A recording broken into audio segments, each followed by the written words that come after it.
Hello students, स्वागत है आप सभी का हमारे चैनल पर। आज हम क्लास 8 साइंस अध्याय 3 कोयला और पेट्रोलियम के पूरे अभ्यास क्वेश्चन आंसर्स बहुत आसान भाषा में पढ़ेंगे। इस वीडियो में क्वेश्चन नंबर 1 से 9 तक पूरा अभ्यास कराया जाएगा। सभी उत्तर छोटे और इजी वर्ड्स में समझाए जाएंगे ताकि आपको लिखने और याद करने में आसानी हो। अगर आपको साइंस के लंबे उत्तर याद करने में परेशानी होती है, तो यह वीडियो आपके लिए बहुत हेल्पफुल होने वाली है। तो जल्दी से अपनी कॉपी और पेन तैयार कर लीजिए और वीडियो को आखिर तक जरूर देखिए। तो चलिए शुरू करते हैं। मुझे यकीन है कि इसका जवाब आप में से बहुत से लोगों को पहले से ही पता होगा। आइए देखते हैं। पहला प्रश्न, सीएनजी और एलपीजी को ईंधन के रूप में उपयोग करने के क्या लाभ हैं? तो इसका उत्तर बहुत ही सिंपल है विद्यार्थियों। सीएनजी और एलपीजी के तीन सबसे बड़े फायदे हैं। पहला, ये अन्य ईंधनों से कम प्रदूषण फैलाते हैं। दूसरा, ये अधिक ऊर्जा देते हैं, यानी ये जलने पर बहुत ज्यादा एनर्जी देते हैं। और तीसरा फायदा, पाइपलाइन द्वारा आसानी से उपलब्ध हो जाते हैं, यानी इन्हें पाइपलाइन के जरिए आसानी से घरों और कारखानों तक पहुंचाया जा सकता है। आजकल सीएनजी वाली गाड़ियों का उपयोग तेजी से बढ़ रहा है, क्योंकि इससे प्रदूषण कम होता है। चलिए अब आगे बढ़ते हैं और देखते हैं कि नेक्स्ट क्वेश्चन क्या है। पेट्रोलियम का कौन सा उत्पाद सड़क निर्माण हेतु उपयोग में लाया जाता है? क्या आपने कभी नई एसडीडी डेक बनते हुए देखी है? उसमें जो काला काला गाढ़ा पदार्थ डालते हैं ना, वो है बिटुमेन। ये पेट्रोलियम का एक उत्पाद है जिसका उपयोग सड़क बनाने में किया जाता है। दूसरे शब्दों में कहें तो इसका मतलब है ये पेट्रोलियम से ही निकलता है और आजकल पक्की सड़कें बनाने में इसका खूब इस्तेमाल होता है। अगला सवाल और भी मजेदार होने वाला है, तो बिल्कुल ध्यान से सुनिएगा। वर्णन कीजिए, मृत वनस्पति से कोयला किस प्रकार बनता है? ये प्रक्रम क्या कहलाता है? क्या आप जानते हैं लाखों साल पुराने पेड़ पौधे आज कोयले में बदल चुके हैं? यानी जो कोयला हम आज इस्तेमाल करते हैं, वो कभी जंगल हुआ करता था। तो इसका उत्तर लगभग 30 करोड़ साल पहले पृथ्वी पर बड़े बड़े घने जंगल हुआ करते थे।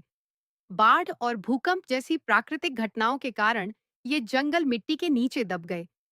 धीरे धीरे उनके ऊपर और मिट्टी जमा होती गई, जिससे वे संपीड़ित हो गए। जैसे जैसे वे गहरे होते गए, पृथ्वी के अंदर ज्यादा गर्मी और दबाव के कारण ये मृत पेड़ पौधे धीरे धीरे कोयले में बदल गए। इस पूरी प्रक्रिया को कार्बनीकरण कहते हैं। चलिए इसको एकदम सिंपल लैंग्वेज में समझते हैं। वक्त के साथ इन जंगलों के ऊपर मिट्टी की परतें जमती गईं और ये गहराई में दबते चले गए। साइंस की भाषा में कहें तो ये संपीड़ित हो गए, यानी भारी दबाव के कारण सिकुड़ गए। और पता है विद्यार्थियों, पृथ्वी के अंदर की भयंकर गर्मी, उच्च ताप और भारी दबाव, उच्च दाब ने इन मरे हुए पेट डीएच पौधों को धीरे धीरे कोयले में बदल दिया। इसी जादू जैसे प्रोसेस को हम कार्बनीकरण कहते हैं। चलिए विद्यार्थियों, अब खेलते हैं फिल इन द ब्लैंक्स, यानी खाली स्थान भरो। पहला सवाल, डैश और डैश जीवाश्म ईंधन है। अभी हमने पढ़ा था ना, बिल्कुल सही। इसका उत्तर है कोयला और पेट्रोलियम। चलिए अब देखते हैं दूसरा खाली स्थान। पेट्रोलियम के विभिन्न संघटकों को पृथक करने का प्रक्रम डैश कहलाता है। अरे बाप रे, संघटक, पृथक, प्रक्रम, कितने मुश्किल शब्द है ना। चलिए इसे आपके लिए आसान बनाता हूँ।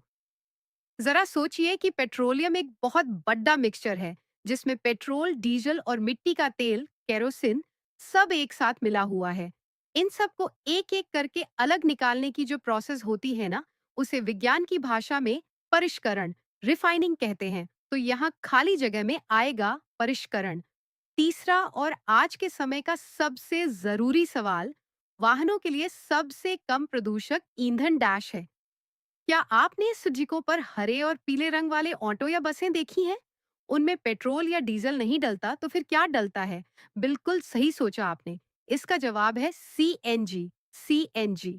आजकल सड़कों पर सीएनजी वाली गाड़ियां तेजी से बरच रही हैं, क्योंकि ये धुआं बहुत कम देती हैं और हमारी हवा को साफ रखती हैं।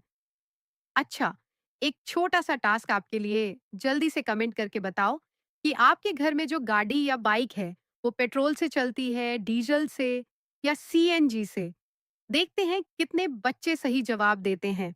अब आते हैं ट्रू या फॉल्स पर। देखते हैं आप में से कितने लोग सही जवाब देते हैं। पहला, जीवाश्म ईंधन प्रयोगशाला में बनाए जाते हैं। क्या लगता है आपको? जी नहीं, यह बिल्कुल असत्य, फॉल्स है। इन्हें लैब में नहीं बनाया जा सकता। नेचर को इन्हें बनाने में लाखों साल लग जाते हैं। अगला सवाल, पेट्रोल की अपेक्षा सीएनजी अधिक प्रदूषक ईंधन है। बताइए ट्रू या फॉल्स? बिल्कुल सही, यह असत्य, फॉल्स है। अरे, अभी तो हमने थोड़ी देर पहले ही पढ़ा था कि सीएनजी सबसे अच्छा और कम धुआं देने वाला इको फ्रेंडली ईंधन है। इसीलिए तो आजकल पेट्रोल की जगह SADDHO पर हर जगह सीएनजी गाड़ियां दौड़ती नजर आ रही हैं। तीसरा सवाल, कोक कार्बन का लगभग शुद्ध रूप है। क्या ये सही है? जी हाँ विद्यार्थियों, यह बिल्कुल सत्य, ट्रू है। असल में कोक को कोयले से ही बनाया जाता है। इसमें से सारी अशुद्धियां, गंदगी निकालकर इसे एकदम प्योर कर दिया जाता है। आप इसे कार्बन का वीआईपी रूप मान सकते हैं। अब आते हैं चौथे पॉइंट पर। कोलतार विभिन्न पदार्थों का मिश्रण है। यह बात एकदम सत्य, ट्रू है। क्या आपको पता है? कोलतार में लगभग 200 अलग-अलग पदार्थों का मिक्सचर होता है। आपको याद है ना? पुराने जमाने में इसी काले और गाढ़े लिक्विड से हमारी पक्की सड़कें बनाई जाती थीं। पांचवा और आखिरी ट्रू स्लैश फॉल्स, मिट्टी का तेल, केरोसिन एक जीवाश्म ईंधन नहीं है। अरे, ये तो सरासर झूठ है। यानी यह असत्य, फॉल्स है। भले ही हम इसे मिट्टी का तेल कहते हैं, लेकिन ये भी पेट्रोल और डीजल की तरह पेट्रोलियम से ही तो निकलता है। और पेट्रोलियम कैसे बनता है? लाखों साल पुराने मरे हुए जीवों यानी जीवाश्म से। तो मेरे प्यारे विद्यार्थियों, मजा आ रहा है ना ट्रू स्लैश फॉल्स सॉल्व करने में? अगर आपको ऐसे ही हंसते खेलते आसान भाषा में पूरी साइंस समझनी है, तो जल्दी से इस वीडियो पर लाइक बटन दबा दीजिए और अपने इस चैनल को सब्सक्राइब जरूर कर लीजिए। कर लिया सब्सक्राइब? बहुत बढ़िया। तो चलिए, अब इस चैप्टर के एक और बहुत ही मजेदार और दिलचस्प सवाल की तरफ बढ़ाते हैं। छठा प्रश्न समझाइए। जीवाश्म ईंधन समाप्त होने वाले प्राकृतिक संसाधन क्यों हैं? इसका उत्तर बहुत आसान है। जीवाश्म ईंधन बनने में लाखों वर्ष का समय लगता है। दूसरी ओर इनके ज्ञात भंडार झात कुछ 100 वर्ष और चलने वाले हैं। यानी इसे अपने मिट्टी के गुल्लक की तरह समझिए विद्यार्थियों। अगर आप गुल्लक से रोज पैसे निकालेंगे लेकिन उसमें डालेंगे बहुत कम, तो क्या होगा? पैसे तो खत्म हो जाएंगे ना। बिल्कुल यही हाल कोयला और पेट्रोलियम का है। नेचर को इन्हें बनाने में लाखों साल लग जाते हैं, लेकिन हम इंसान इन्हें इतनी तेजी से खर्च कर रहे हैं कि अब इनका भंडार स्टॉक बस कुछ 100 साल ही और चल पाएगा। इसीलिए इन्हें समाप्त होने वाले प्राकृतिक संसाधन कहते हैं। तो चलिए मेरे होनहार विद्यार्थियों, अब बढ़ते हैं प्रश्न नंबर 7 की तरफ। ये सवाल एग्जाम के लिए बहुत इंपॉर्टेंट है। सवाल है, कोक के अभिलक्षणों और उपयोग का वर्णन कीजिए। अभिलक्षण यानी गुण या विशेषता। यह कठोर, सरंध्र और काला पदार्थ है। यह कार्बन का लगभग शुद्ध रूप है। अब बात करते हैं इसके उपयोग की। क्या आपके घर में स्टील के बर्तन हैं? बिल्कुल होंगे। साइंस में हम स्टील को ही इस्पात कहते हैं। कारखानों में इसी स्टील को बनाने के लिए कोक का इस्तेमाल होता है। और हाँ, जमीन के अंदर से जब हम काम की धातुएं, मेटल्स जैसे लोहा, तांबा आदि बाहर निकालते हैं, तो उस प्रोसेस को विज्ञान में निष्कर्षण कहते हैं। इस काम में भी कोक हमारी बहुत मदद करता है। उपयोग, इसका उपयोग इस्पात के औद्योगिक निर्माण और बहुत से धातुओं के निष्कर्षण में किया जाता है।